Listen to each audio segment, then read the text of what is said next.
നോമ്പുകാരിയായിട്ട് എന്നെ മരിപ്പിക്കണേ റബ്ബേ.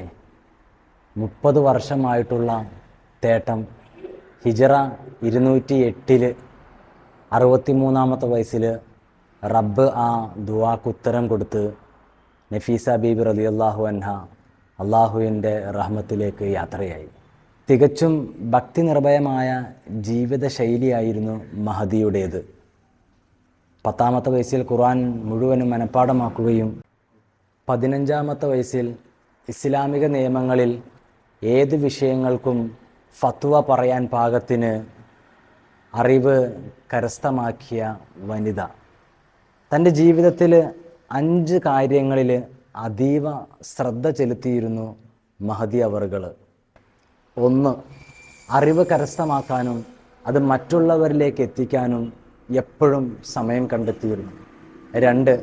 ആ കാലഘട്ടത്തിൽ യാത്രാ സൗകര്യങ്ങൾ വളരെ കുറവായിരുന്നുവെങ്കിലും 30ഓളം ഹജ്ജ് ചെയ്യാൻ ഭാഗ്യം ലഭിച്ച മഹദിയായിരുന്നു ബീവി നഫീസ റളിയല്ലാഹു അൻഹ. 3. സേവനവും പ്രാർത്ഥനയും. തന്നാൽ ആവുന്ന നിലക്ക് മറ്റുള്ളവർക്ക്, കഷ്ടതകൾ അനുഭവിക്കുന്നവർക്ക് തണലായി ആവുന്നത് ചെയ്തു കൊടുക്കുമായിരുന്നു. അവർക്ക് വേണ്ടി പ്രത്യേകം ദുആ ചെയ്ത് അവരുടെ കാര്യങ്ങൾ സാധിച്ചു കൊടുക്കുവാൻ പ്രത്യേകം ശ്രദ്ധിച്ചിരുന്നു മഹദി അവറുകൾ. 4. ഏറ്റവും അത്ഭുതകരമായ ഒന്നായിരുന്നു തൻ്റെ കരങ്ങളാൽ തനിക്ക് വേണ്ടി നിർമ്മിക്കപ്പെട്ടതായ ഖബർ. ആ ഖബറിലിരുന്നു കൊണ്ട് 6000 ഖത്തം ഓതിത്തീർത്ത വലിയ ഒരു വനിതയായിരുന്നു നഫീസ ബീബി റളിയല്ലാഹു അൻഹ. 5. മുടങ്ങാതെയുള്ള നോമ്പ്. വഫാത്താകുന്ന സമയത്ത് മഹദി അവർകൾ നോമ്പിലായിരുന്നു.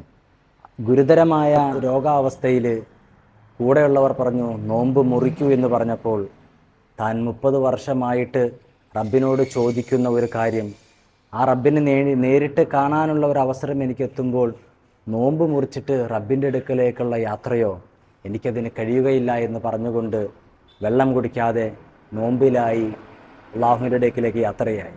ആ യാത്രയാകുന്ന സമയത്തും ലഹും ദാറുസ്സലാമി ഇന്ദ റബ്ബിഹിം വഹുവ വലിയുഹും ബിമാ കാനു യഅമലൂൻ എന്ന ഖുർആൻ അധ്യാപനം ഓതിക്കൊണ്ടിരിക്കുന്ന ആ സാഹചര്യത്തിൽ അവർക്ക് അവരുടെ രക്ഷിതാവെങ്കിൽ സമാധാനത്തിൻ്റെ ഭവനമുണ്ട്, അവർ ചെയ്തതിൻ്റെ പ്രതിഫലം അവൻ നൽകുകയും ചെയ്യും എന്ന ആയത്തോതുന്ന ആ സമയത്തായിരുന്നു റബ്ബിൻ്റെ അടുക്കലേക്കുള്ള യാത്ര.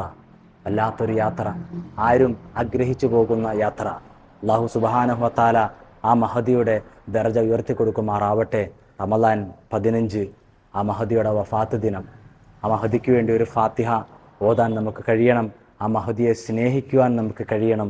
ആ മഹദിയുടെ പാരമ്പര്യം, ആ മഹദിയുടെ ആ വഴിത്താരയിലൂടെ സഞ്ചരിച്ച് ജീവിതത്തിൽ ഖുർആൻ ഓതുന്ന ഒരു ശൈലി ഉണ്ടാക്കിയെടുക്കാനും നമുക്ക് കഴിയണം.